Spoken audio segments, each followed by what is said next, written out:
Bom dia ou boa tarde. Meu nome é Marina Tavares Jerusalinski. Eu sou pesquisadora do doutorado da pós-graduação em Estética e História da Arte na USP.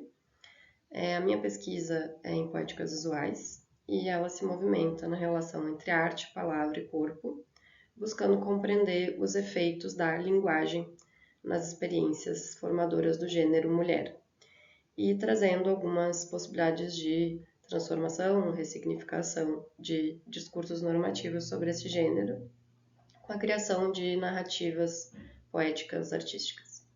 Um desses trabalhos é o livro Adjetivo Feminino, que foi publicado pela Bebel Books em 2022.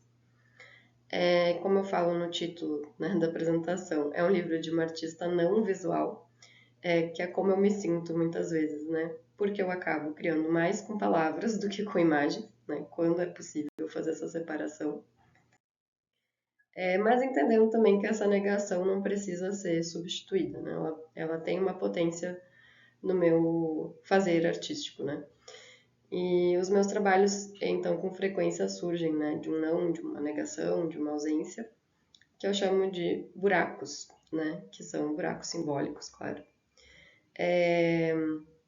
Onde as palavras vêm como uma tentativa de recobrir ou ressignificar, né, nesses buracos. E por isso que eu brinco que eu crio uma linguagem para tapar buracos.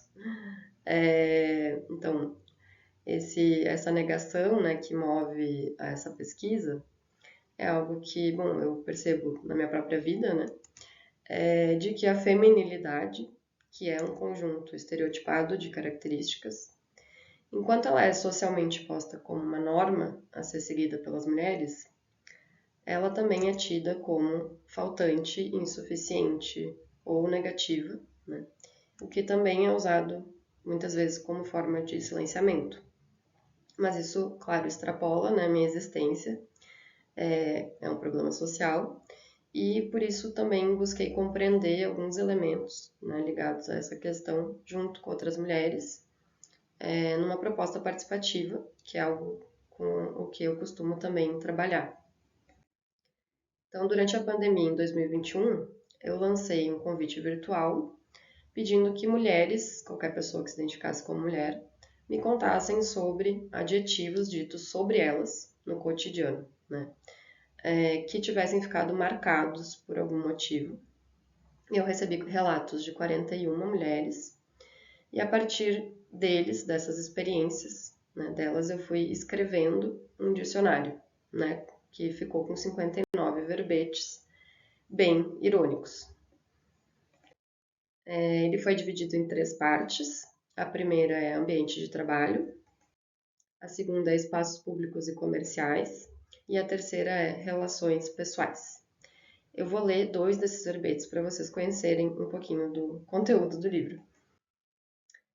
Direta demais. 1. Mulher que não cumpre os requisitos de boas maneiras femininas, que incluem falar invariavelmente de forma doce e gentil, empregando o tom maternal. 2. Que sabe e manifesta o que deseja, gerando em pessoas do sexo masculino incerteza sobre a existência de seu pênis. 3. Aquela que não é cu doce, mas também desagrada. E aí, para ler o cu doce, né, que foi remetido ali. Então, 1. Mulher que, por não ter nada melhor para fazer, gasta boa parte do seu tempo e da sua energia seduzindo um homem com o único propósito de depois negar suas investidas. 2. Termo usado por homens que não entendem o significado da palavra não. Então vocês podem perceber que nesse livro as palavras usadas para dizer algo de uma mulher passam também a revelar algo daqueles que usaram as palavras, né? E além disso, alguns dos significados também criados, né, são transformados de algo depreciativo para um elemento de afirmação. No final do livro, eu proponho também uma pequena significação da palavra mulher, né? Mulher é toda pessoa que se considera como tal, incluindo aí apenas os adjetivos que bem entender. Então, Já dá para perceber que a minha compreensão sobre gênero, né, é de que ele é uma construção social, né? Isso, bom, vem desde a década de 90, teorias como a da Judith Butler, né? Segundo quem, né, tanto a categoria de gênero quanto a de sexo e sexualidade são construídas por normas culturais que foram inscritas nos corpos como verdades biológicas, né? E justamente por isso elas podem ser ressignificadas. Mas eu trago a Butler porque ela vai abordar também, num texto traduzido como Discurso de Ódio, de 97, especificamente o papel da linguagem na formação das identidades de gênero, né, e nas relações de poder. Ela vai apontar que, da mesma forma que o gênero ele é performado, né, através de uma repetição ou citação, entre aspas, de convenções sociais, os enunciados ou a fala, né, também produzem atos, né, eles vão agir sobre a realidade, eles não só identificam ou descrevem a realidade. E esses atos, eles têm a sua efetividade garantida por serem uma citação de performances anteriores. Quer dizer, quando alguém fala, não é só o sujeito que fala, mas também as convenções sociais que falam nesse sujeito, né? Eu trago isso como uma chave de leitura sobre o livro, porque também permite compreender que essa questão da linguagem, ela não é secundária, né? A fala, ela afeta o corpo. E esses adjetivos marcaram, né, essas mulheres. Além disso, né, entendo que a adjetivação, né, adjetivar alguém, é também uma forma de colocar a pessoa no lugar de objeto, né? E a gente sabe que as mulheres ainda hoje são extremamente objetificadas, né? Não só no sentido de serem sexualizadas, né? Mas também de existir uma recusa, uma resistência, né? Em se reconhecer as mulheres como sujeitas em diversos contextos, né? E aí eu trago alguns exemplos das experiências do livro, né? Das mulheres que participaram do livro, mas que com certeza se expandem a muitas outras, né? Então, no ambiente de trabalho, essas participantes escutaram palavras como fofa, menininha, fraquinha, incapaz.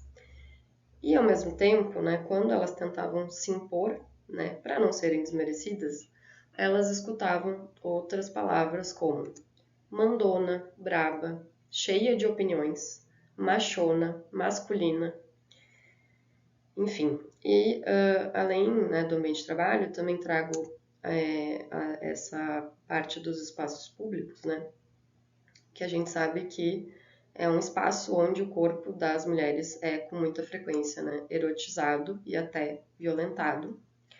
E aí eu produzi um desdobramento, né, do livro nos espaços públicos, em que eu criei cartazes lambe-lambe, né, que foram colados em 25 lugares da cidade de São Paulo, com 4 verbetes, né, morena, gostosa, vagabunda e feminista, o feminista também para trazer um contraponto, e, né, de alguma maneira, eles então confrontaram os significados que algumas dessas palavras têm, né, nesse espaço onde elas são ouvidas.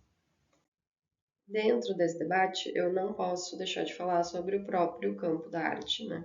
Onde cada vez mais tem se discutido o espaço que as mulheres e outras minorias sociais têm enquanto sujeitos, né? E não objetos de apreciação.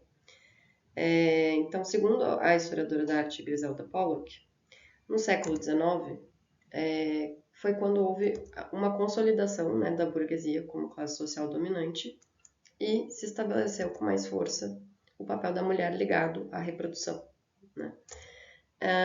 E foi também o período de maior oposição entre essa identidade ideológica construída sobre a mulher e a identidade do artista, porque, segundo ela, as noções burguesas, né, do artista evoluíram associando o criador a tudo que fosse antidoméstico, né? Quer fosse o ideal romântico dos espaços ao ar livre e a aliança com o sublime da natureza, ou os modelos boêmios da vida livre, sexualmente enérgica, socialmente alienada e marginalizada. Ela é muito próxima também ao pensamento do Michel Foucault, né, assim como a Butler, Por isso ela entende a arte como um conjunto de práticas significantes, né, que produzem significados, e por isso a arte pode ser mobilizada, né, ideologicamente para legitimar ou deslegitimar as relações de dominação existentes, como as de gênero. Né? Então, para ela, os significados da categoria mulher, eles são também, né, constantemente negociados nos sistemas significantes da cultura e da arte especificamente, né? E aí, nesse sentido, eu trago também, né, que a produção artística de mulheres pode ser vista, né, como uma potência de transformação de enunciados patriarcais, né, já que, né, segundo essa visão epistemológica, o próprio patriarcado pode ser compreendido como uma rede de relações, né, psicossociais que define as diferenças sexuais e de gênero, né, mas que pode, por isso, ser modificado. E o livro O Adjetivo Feminino, então, ele surge, né, da necessidade de identificar, né, discursos objetificantes, né, que buscam moldar a identidade mulher e escutar as narrativas das próprias mulheres, né, sobre essas experiências, produzindo com elas outros significados, né, numa produção poética. É isso que eu queria trazer hoje. Obrigada pela atenção de vocês e fico à disposição aí para o debate.